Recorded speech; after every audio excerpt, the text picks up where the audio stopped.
And a lot of these transphobic hate comments and hateful memes are around the 41% statistic are based on the myth that people who have attempted suicide are just doomed to die before adulthood or doomed to eventually kill themselves. And that is not true, actually.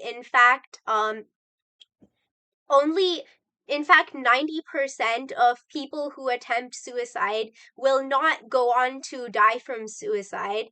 And while life expectancy is shorter about than the general population, it is about 10 to 15 years shorter, so around early 60s, which, while unfortunately low, it is definitely not the same as guaranteed childhood mortality. And for those who are curious, the three causes of early mortality in this population are obviously suicide, and also drug, alcohol, and smoking related causes of death, and cardiovascular disorders.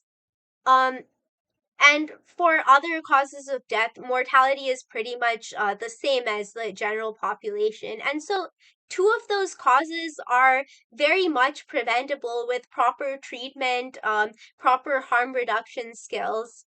And but unfortunately, this myth of just this very fatalistic doomer mindset that people with a history of suicide attempts are just doomed, it's perpetuated in some ways by malicious comments, but also by well-meaning public service announcements that just show a lot of teen suicide and a lot of early death.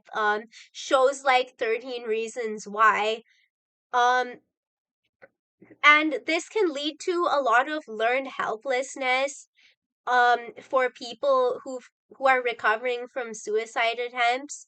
And this leads to less long-term planning, like the chances that if someone just feels doomed anyway, that they're going to make positive life choices and, stay away from drugs. Just as I mentioned, a big cause of this early mortality, stay away from make good, like, get ahead in school and in work, things like that. And it becomes a lot lower.